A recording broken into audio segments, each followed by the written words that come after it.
Okay, so welcome to this next presentation of the Regional Week. So this one is the BC chapter's presentation. So before we start, I want to thank Roto and Open Janela for their support for this whole week.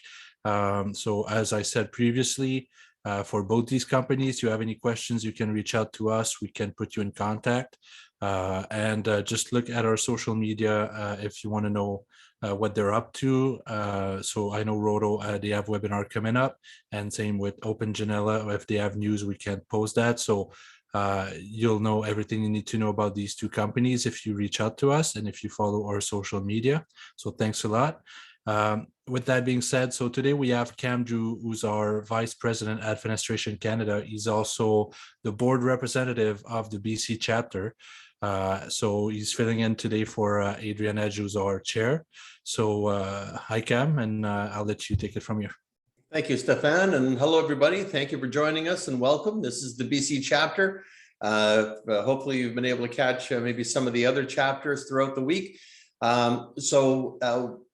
What's great about the chapters is that they can focus on interests that are more specific to the area. This being the Pacific area, we specifically have been talking a lot about solar heat gain. And with that in mind, we thought we would bring in Ralph Wells. Ralph is the UBC Community Energy Manager, and recently, along with RDH, authored a report that delved into solar heat gain a little deeper.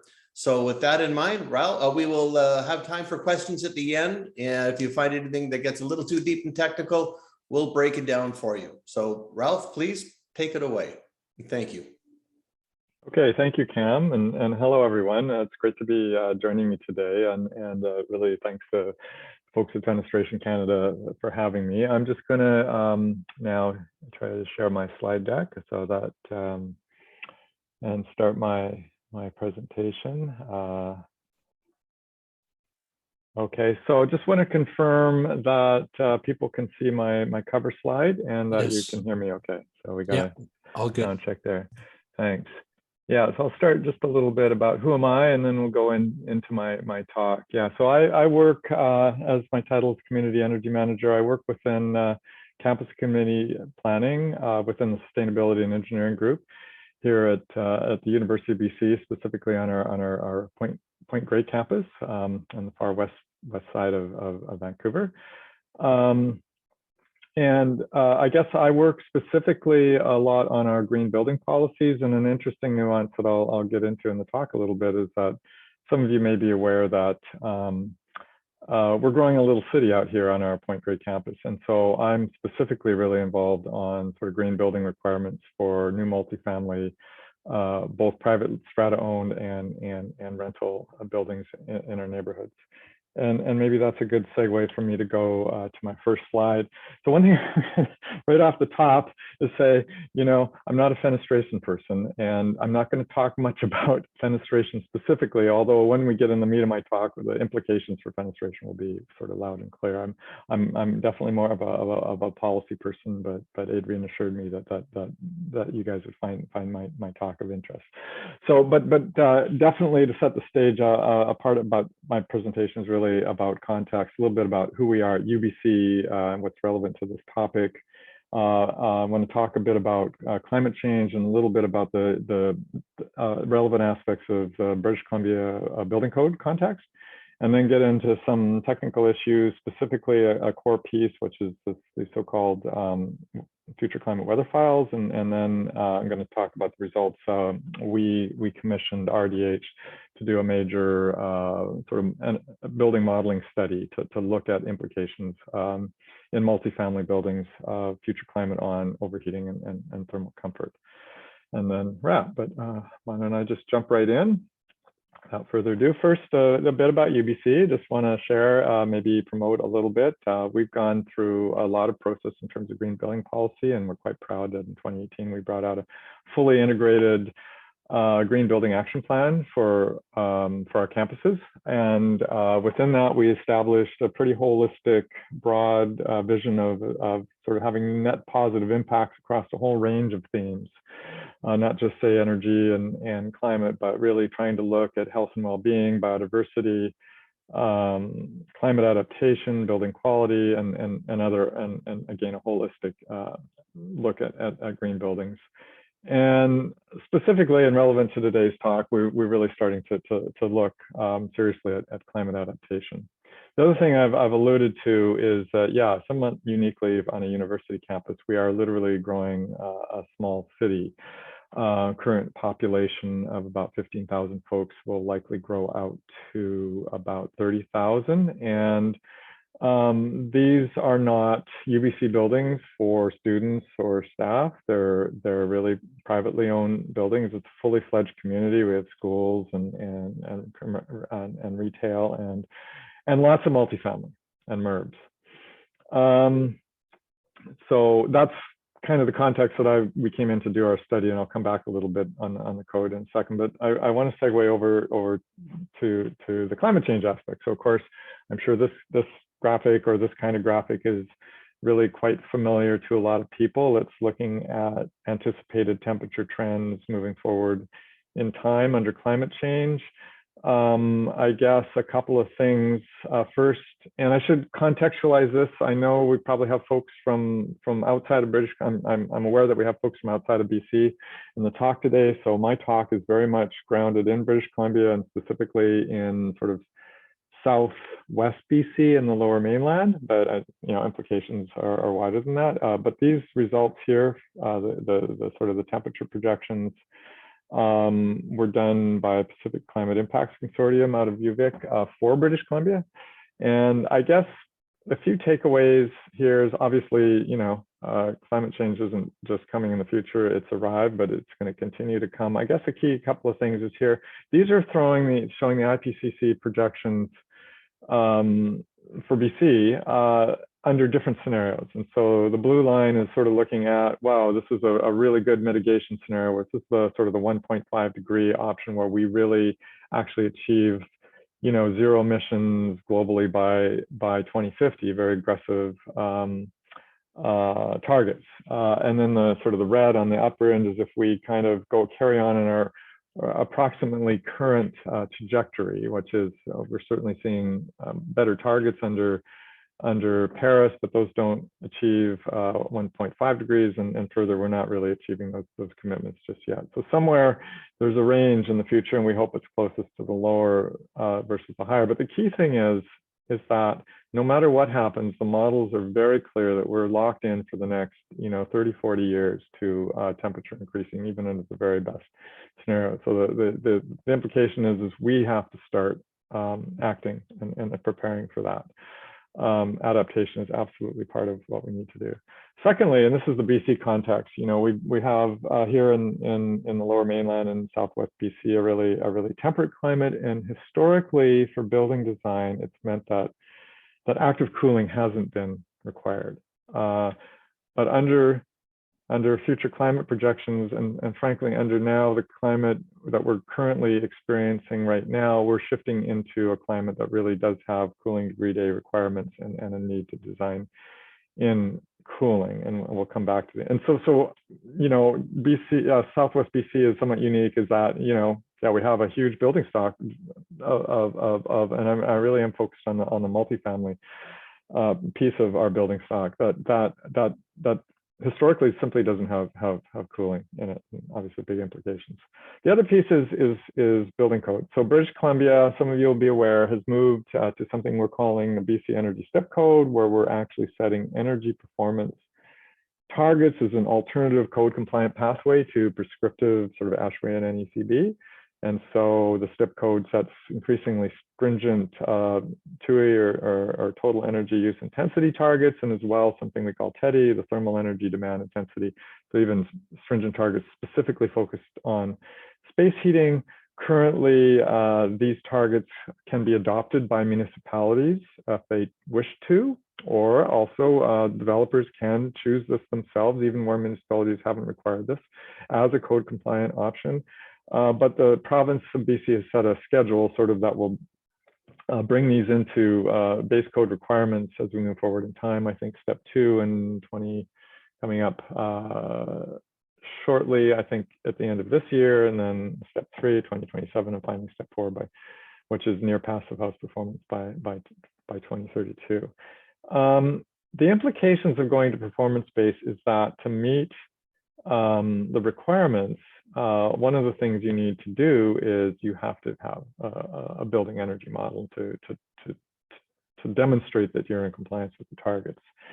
And a key component of that is to run an energy model. You need to have a weather file that tracks typical outdoor temperature on an hourly basis over a full year. And now these files are typically for energy models you can attain them from Government of Canada. They're called the CWIC files. Suddenly the acronym specifically eludes me.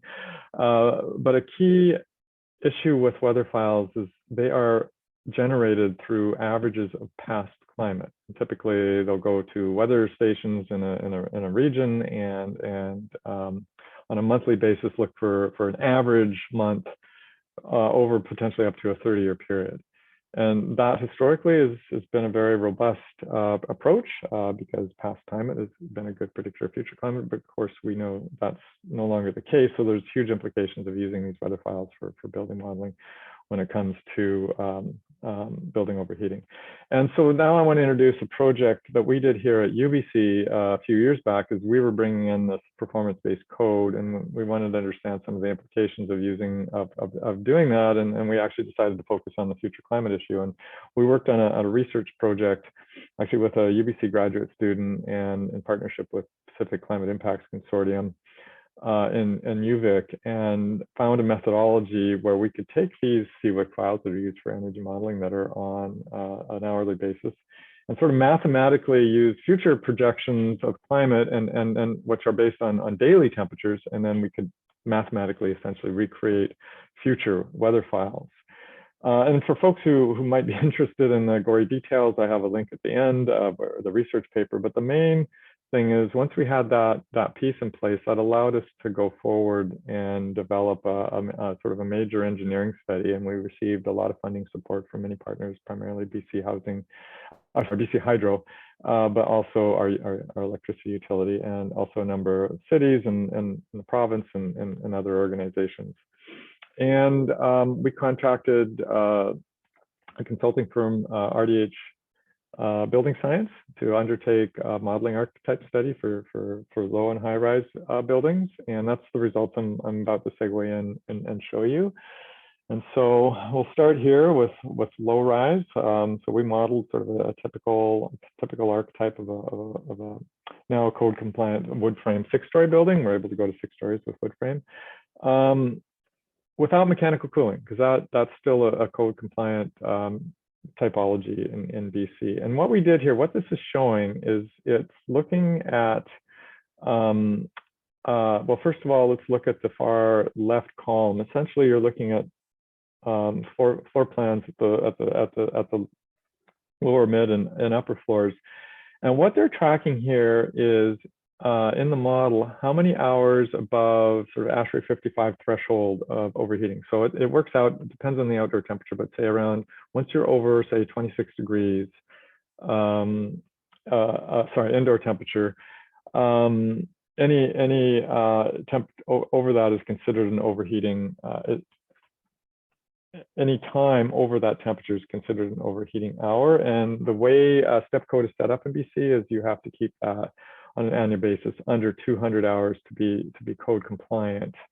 And what the results here are showing, when they ran the model using the 2016 weather files, which is the current files that are provided and used for building modeling, is that no suites within the building exceeded the 200-hour threshold using the 2016 file. However, when we used our files looking into the future, and that's what you're seeing here is projections, climate change projections for the 2020 decades, the 2050s, and the 2080s, you see now increasing numbers of overheating hours, and by the 2050s, you're significantly exceeding the requirements. And so basically, sort of answering the first question is, yeah, we can still today build code compliant multifamily buildings without cooling, but those, we should anticipate those buildings are going to experience overheating, frankly, in the current climate, and increasingly so in the future. So that was one point. So the second thing we did with the study, and I think this is where it becomes more relevant for you guys,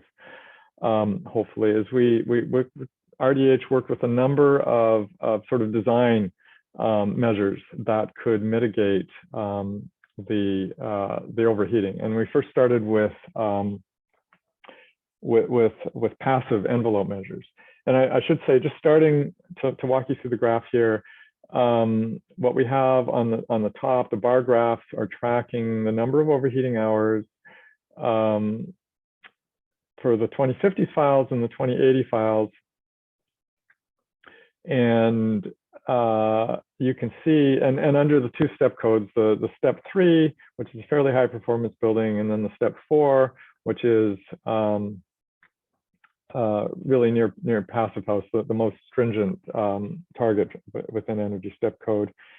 And I think a first takeaway is that hitting a higher level of step code and the better performing envelope for reducing energy for space heating doesn't necessarily help you a lot in terms of reducing overheating.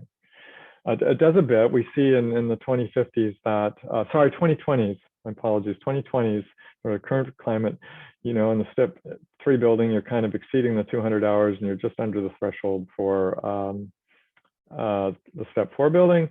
But as we move into the future, we see that overheating increase.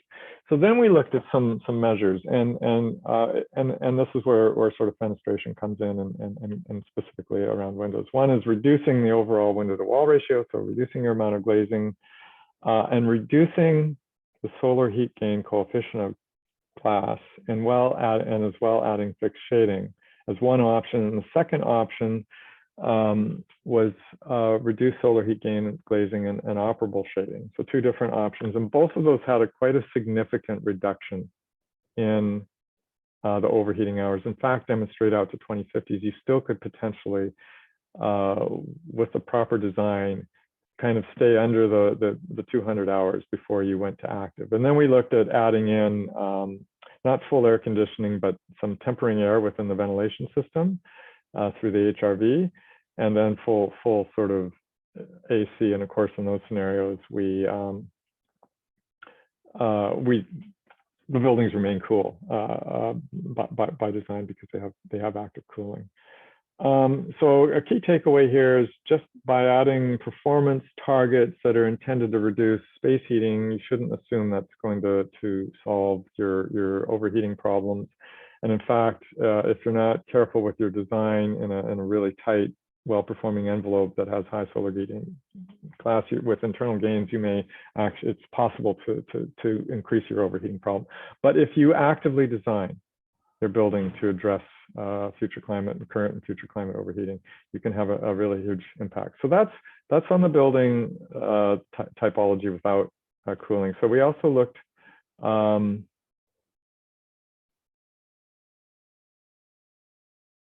apologies,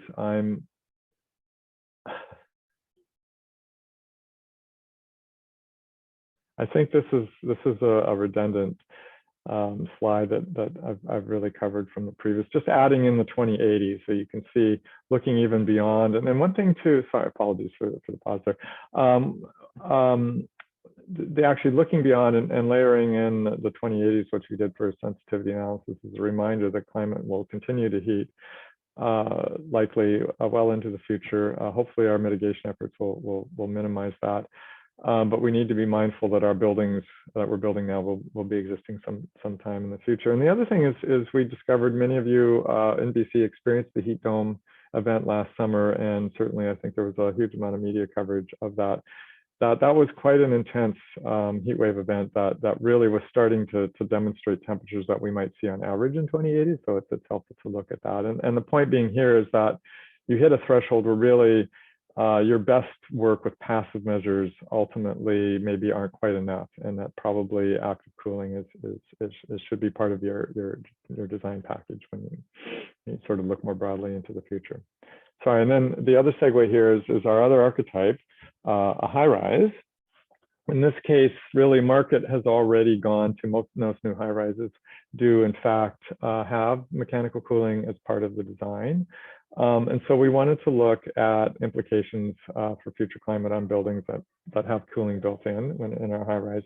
And I think there's a lot of stuff going on here in this graph, but what I want to demonstrate is, first of all, this TEDI, or thermal energy demand intensity.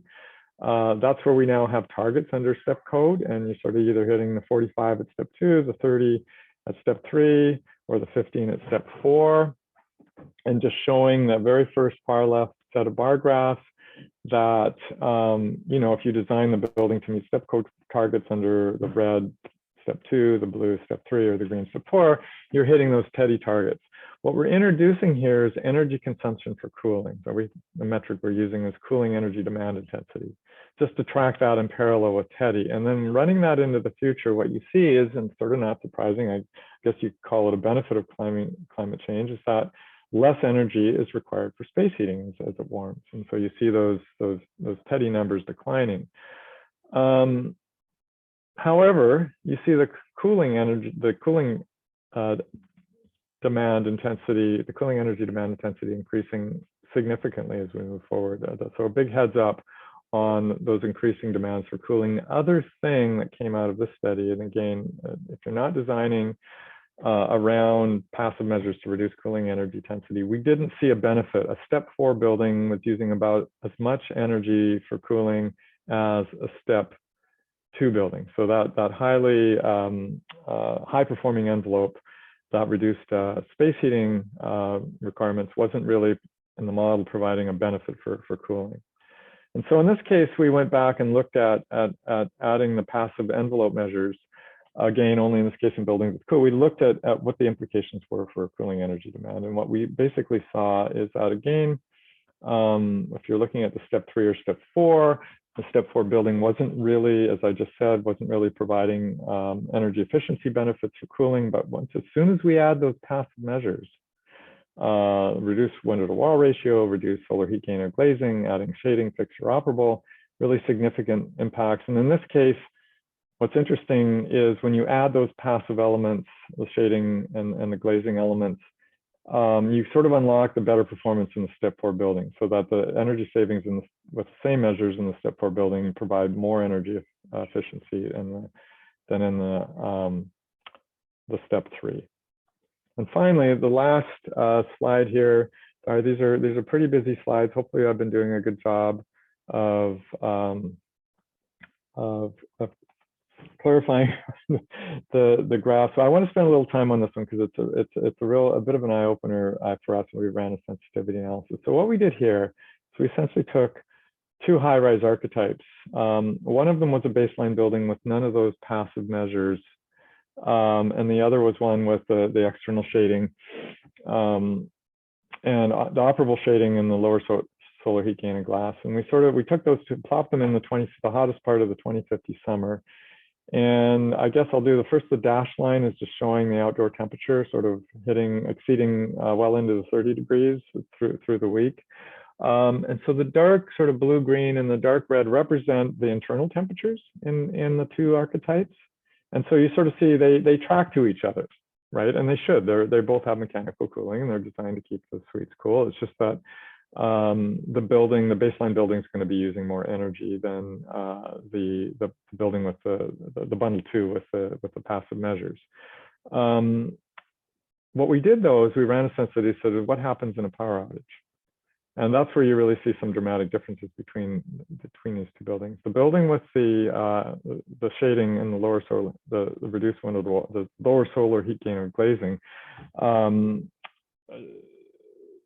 didn't experience nearly the temperature spikes as the building without those measures. And I think the sort of the takeaway here is that these passive measures or these envelope design measures can not only save you a lot of energy in terms of cooling and probably save you costs in terms of the sizing and the type of mechanical equipment that you're putting in, they also provide a real safety resiliency piece, which is in the case of a power outage, there's more protection.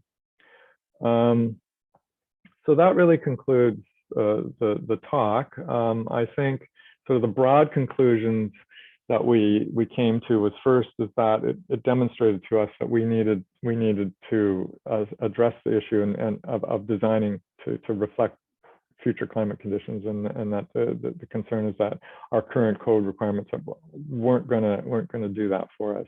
The second piece is that passive measures, including glazing characteristics, were really important, and there was really significant benefits for resiliency and energy efficiency. I'm a policy person, so the next one was really, we have this performance-based step code with the TEDI. I think we see a real benefit for consideration of something like a cooling energy demand intensity target that would go parallel with the TEDI. The TEDI really requires a great envelope performance to improve space heating energy use. We think something what we call a SETI target would really complement that. And finally, one thing I do want to point out is, we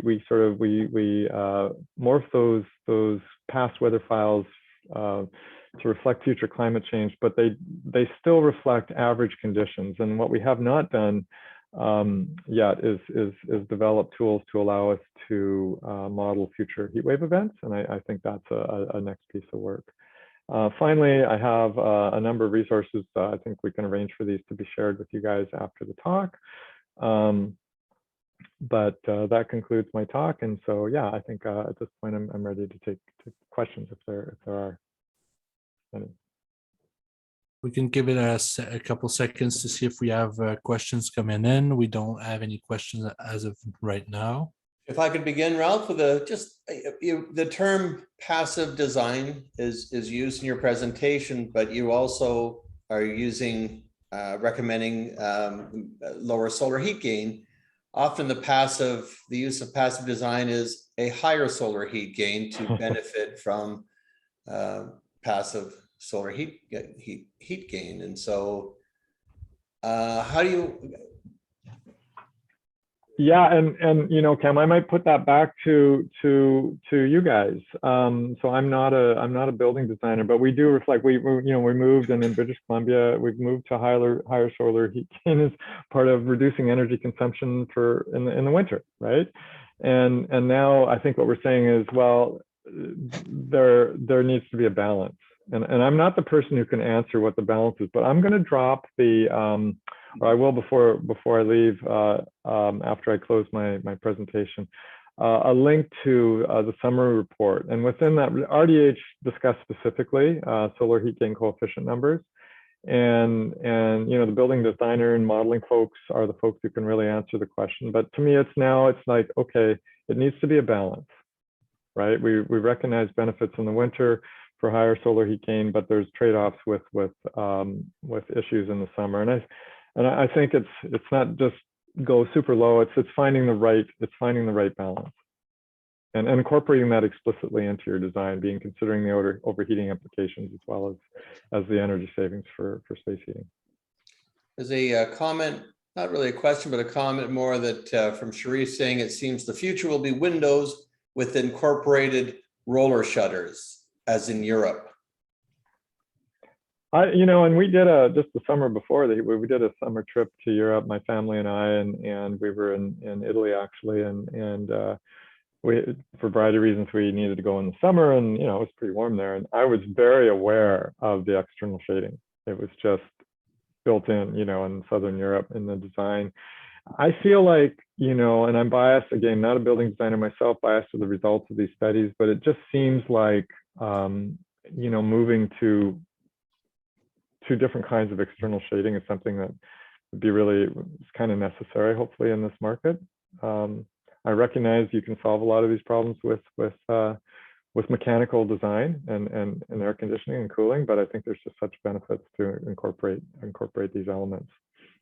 Can I ask if Ralph, if you've been able to implement any of these design elements into new buildings that have been completed at the UBC grounds as of yet? Oh, thank you. That's a great question. Well, what we have done, so we're not creating prescriptive requirements to sort of say, hey, you have to put shading, or this is the solar heat gain target you have to meet. Instead, what we've done, so we've implemented step code. Currently, our base requirement is step 2, and we're able to do that here for our buildings. We're able to reference step code. What we've added through our green building requirements is a requirement that the building has to consider, has to be designed, we're calling it 2050 ready. They have to run those future climate files as part of the design, and they have to demonstrate that their design will meet the conditions into 2050. Whether that the conditions based on that weather file. And they could still go passive without adding mechanical cooling. They just have to be able to demonstrate that in the design. We're not adding that, I use that term SETI, the cooling energy demand intensity, as a mandated target. It's sort of a new thing, but what we've done, we have the ability, without getting into the weeds, we have optional targets. We have a menu they can pick, and you have to sort of hit a score. It's a bit like LEED. And we've put in an optional target that says if you can demonstrate an energy savings over a base design for cooling energy, you score, and we gave a lot of points and for that. And what we've seen is we've had 2 developments come forward now with our new requirements, and we have a high-rise development, and they said they're going to target that energy efficiency. So that hopefully will to achieve that, we hope when they come forward, we're going to see those shading elements, and it'll be interesting to see. So yeah, we've started to incorporate that into our requirements, but not prescriptively. Just perfect. Thank you. Any other questions out there, either through the chat line or anybody want to open their mic? Sure, Cam. Thanks. Thanks, Ralph. That was great. That was interesting. First, I want to say that I'm standing on my deck right now because my house is undergoing some renovations in southwestern BC, and it's about 10 degrees, and it's been like this for several weeks now. So cooling needs to be a higher priority than it's been. And I think reports and research that you're doing and others is helping to show that.